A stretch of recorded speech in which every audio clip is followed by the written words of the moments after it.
I'm Allendale's chief meteorologist Ryan Martin with a look at your midday weather update. Weather is not really a surprise and not really a big factor in things right now, mostly due to the fact that kind of the way we've laid the forecast pattern out is the way things are coming together. Domestically, we've got a fairly significant slug of moisture that's going to be moving across the Corn Belt over the course of the next couple of days, starting tomorrow, going through Wednesday and into early Thursday. It doesn't hit everywhere. Probably 80% of the Corn Belt, we're going to see the moisture dwindle a little bit the closer you get to the I-80 corridor and then north of there. But you get down into the southern part of the Corn Belt, we could be looking for some significant rains. Right now, I like rainfall totals 0.5 to 1.5 inches with that 80% coverage, and I do think that we'll see minimal action a little bit farther north, but we'll just have to see.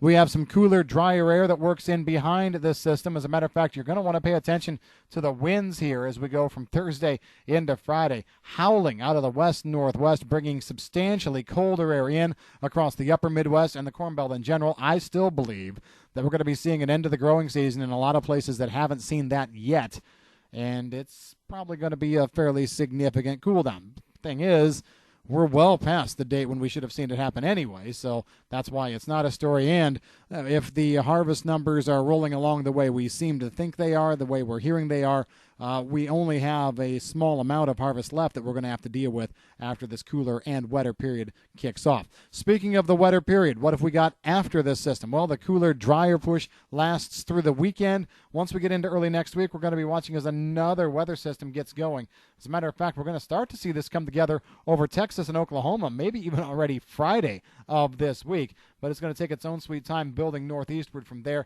trying to work a little bit of action into the southwestern Corn Belt probably as we head through Saturday.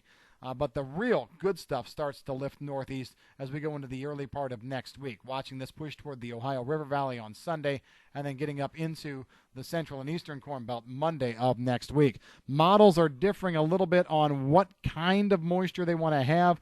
The European model puts down some heavy action. Southern Illinois, southwestern Indiana, all the way down into the confluence of the Ohio and Mississippi River valleys with decent moisture elsewhere. GFS is not quite as far flung. I like a good batch of moisture coming in here, and I think I'm going to open a fairly wide range. 1/4 to probably 1 inch will be what covers most of the area from I-70 northward in the Corn Belt, with coverage maybe 70% there. You go from I-70 southward, you're going to have to open that top end of the range up maybe to 2 inches or better, and it really comes down to what kind of thunderstorm or heavy rain action we see.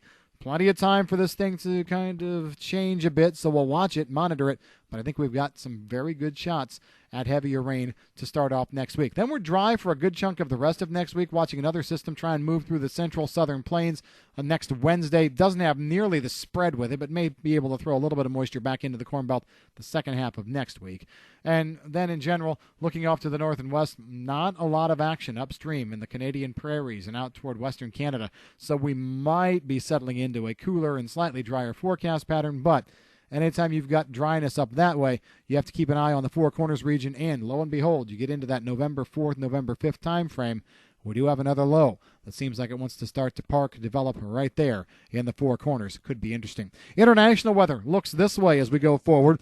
In Brazil, South America in general, I see no reason to deviate from my forecast. On again, off again, scattered light showers over the next 10 days. Not exceptionally exciting on any given day, but you know what? If you look at a 10-day moisture totals map, pretty much everybody gets 1 to 3 inches, and that includes Mato Grosso, Goiás, Minas Gerais, all of these areas where we, quote-unquote, are slightly behind pace.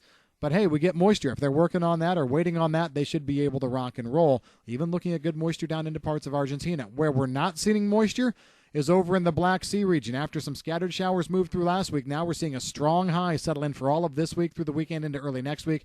I don't see any significant rainfall chances in Russia, Ukraine, or any of the FSU areas over there for a little while. That's going to catch some people's eyes. And yes, we do have some scattered showers around over portions of eastern Australia's wheat belt here as we kick off this week. But in general, getting an all-encompassing rain for all of Australia doesn't look like it's happening here, at least in the short term, not in the next 6 to 8 days.